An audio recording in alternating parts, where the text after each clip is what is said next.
usio na wasiwasi.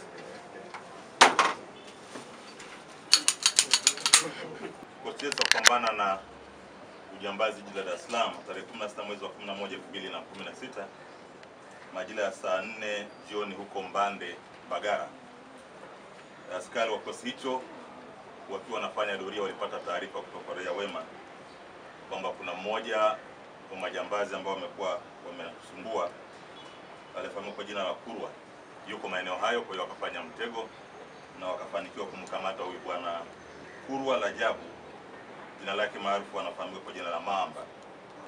Akiwa baada ya kumkamata, walipompekua kwenye maungo yake walimkuta na pisto moja aina ya Browning yenye namba A731441 na risasi 12 ndani ya magazini baada ya kumwekea mtego na kumkamata.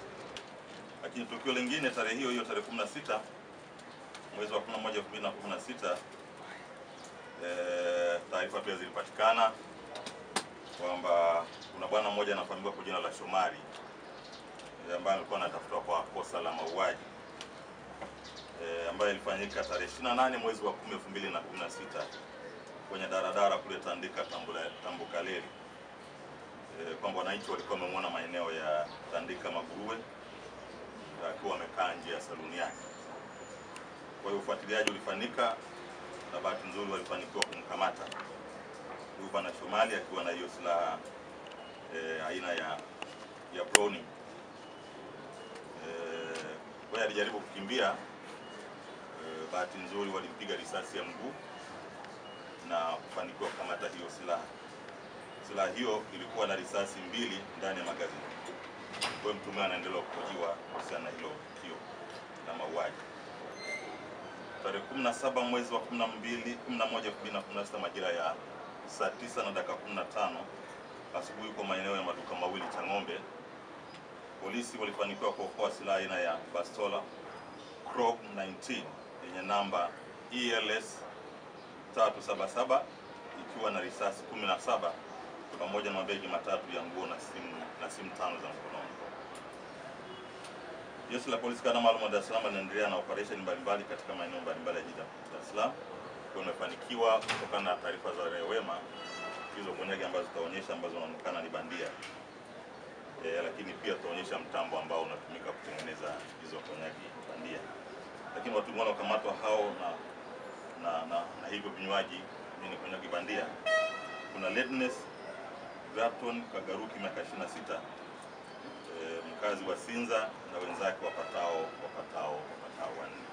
Ndugu waandishi wa habari, pia kuna tukio la kukamatwa kwa watuhumiwa 2 wa unyang'anyi wa kutumia silaha.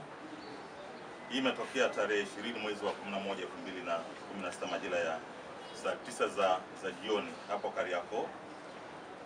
Kuna vijana hapo Kariakoo wana tabia ya wakijua kuna mhindi yuko kule juu kwenye magorofa, wanakwenda wawili wanamfunga kamba. Kwa hiyo baadaye wanamtisha, wanachukua fedha. Kwa jana walijaribu kufanya hivyo, wakaingia kule, bahati nzuri mke wake na mmoja wenye wamiliki wa pale alipigia simu. Kwa hiyo vijana wetu waliwahi pale wakaweza kuwakamata watuhumiwa 2, sitawataja kwa sasa. Walikuwa tayari wameshavunja safe, tayari wameshachukua iPad, wamechukua na pesa kama 120,000 na vitu mbalimbali vya kuvunjia ambavyo walikamatwa navyo red handed. Lakini haya matukio kwa sababu yamekuwa yanajitokeza, tunaamini watatajia wenzao wengine ambao wanashiriki katika haya matukio. Lakini pia niseme tu kwamba kuanzia tarehe 17 mwezi wa 11 2016 hadi tarehe 21 mwezi wa 11, kwa maana kwa siku takriban 4 tumeweza kufanya makusanyo ya jumla ya milioni 414 na 60,000, milioni 414 na 60,000. Hizi zinatokana na swala la usalama barabarani. Lakini zote wanasema kwamba utii sheria bila shuruti, sidhani kama fedha yako itakutoka kwa ajili ya notification. Lakini usipotii sheria, maana yake kitakachofanyika ni kwamba fedha hiyo tutakuandikia fine, utalipa na usilalamika, kwa sababu hiyo fedha itakayopatikana itakusaidia pia kununua kupata madawa. Operation dhidi ya shisha inaendelea, na leo RPC wa Kinondoni amenambia wamekamata watu 3 na vielelezo. Kwa vile vielezo kwa kawaida vitatolewa kwa mkemia wa serikali, taratibu zitafanyika na watapelekwa mahakamani. Sasa unaweza kupata habari na picha papo hapo kwenye simu yako ya kiganjani kupitia Halotel Global News. Kujiunga ni rahisi na ni bure. Tuma neno habarika kwenda namba 15542 na utakuwa tayari umeshajiunga na huduma inayotumika na wajanja wengi zaidi nchini Tanzania.